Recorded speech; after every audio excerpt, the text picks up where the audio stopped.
Ashnur, welcome to CORE Foundation's Youth Voices. Who is Ashnur?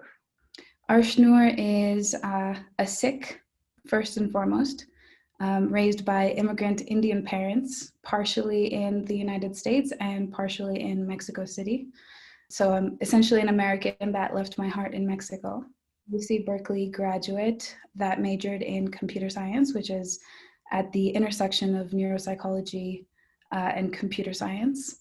Arshnur is a family-oriented woman who would do anything for her parents, for her siblings, and for her cousins. And Arshnur, last but definitely not least, is a lifelong learner who constantly strives to educate herself. Beautifully put, Ash. You said first and foremost, you are a Sikh. Tell me, what does Sikhi mean to you? Honestly, for me, it has been sort of a foundation of principles and values by which I've been able to live my life.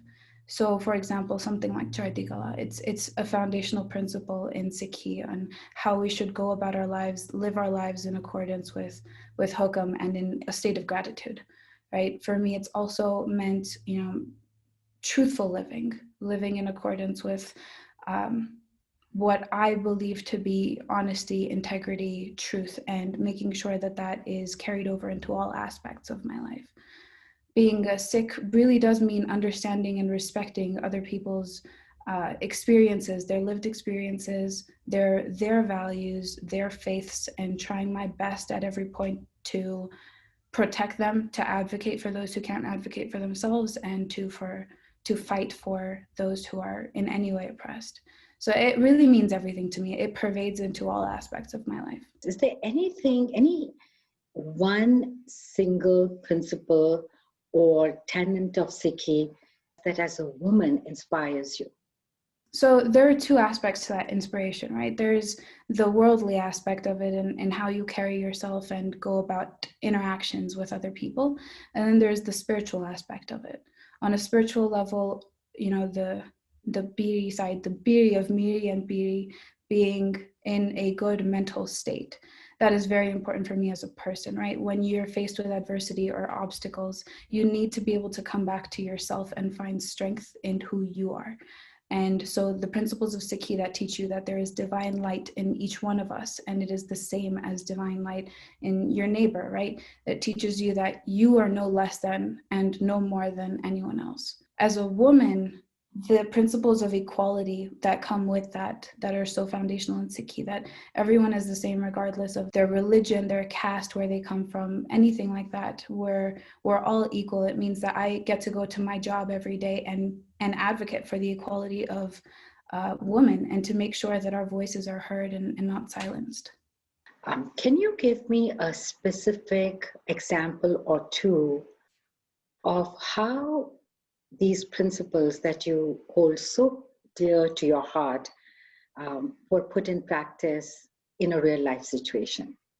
Yeah, very recently, actually. The principles of equality don't extend only to Sikhs, right? When we're as Sikhs preaching for equality and advocating for everyone's rights, that means that it's our responsibility to make sure that everyone is all right. Mm-hmm. And most recently with, a lot of the things that we've seen in the United States, with respect to the Black Lives Matter movement or some of the oppression and injustice that we've seen, I've seen a lot of Sikhs who I know advocating on behalf of those people who are oppressed, whose voices are not heard. You love art and you spend time, your free time, doing some artwork. Tell us more about that. I do love art. I've taken it up a little bit more recently, and specifically art that revolves around Sikh dastars or turbans. That's very close to my heart, and it's the only reason that I really started it. It actually started with portraits of Guru Gobind Singh Ji and then kind of segued into dastar art, turban art. So the star started with Guru Gobind Singh Ji wanting to create a unique identity for Sikhs, so that Sikh men and women could be identified within a crowd.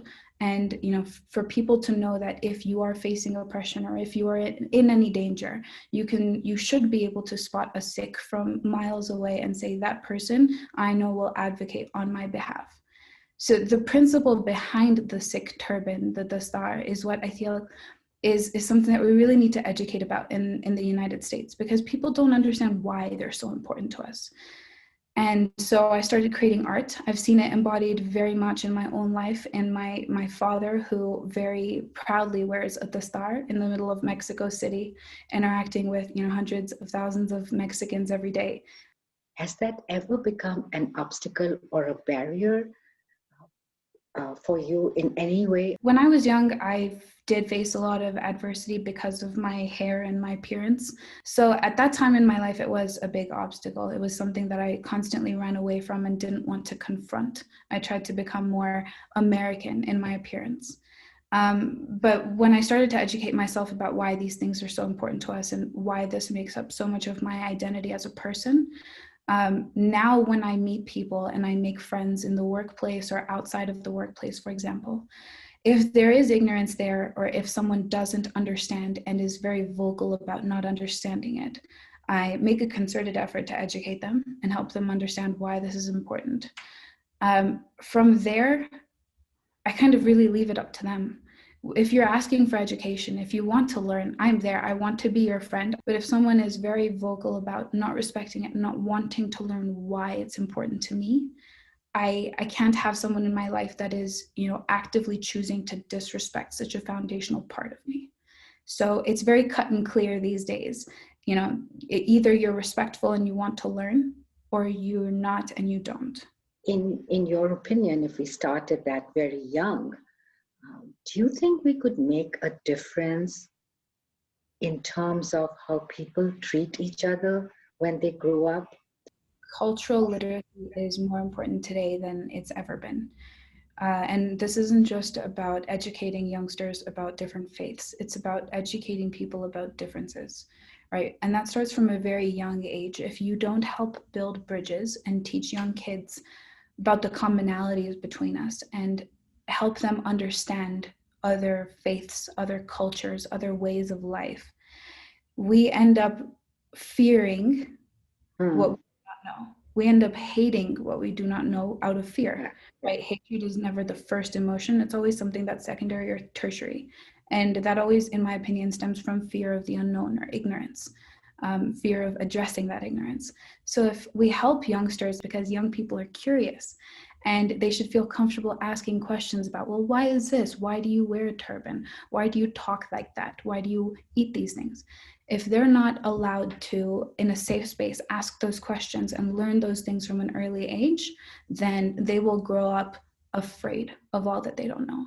Ajnu, it has been an absolute pleasure talking to you. Let me ask you one last question. What would you like mainstream America to know about Sikhs? I would like mainstream Americans to know that Sikh values are fundamentally American values.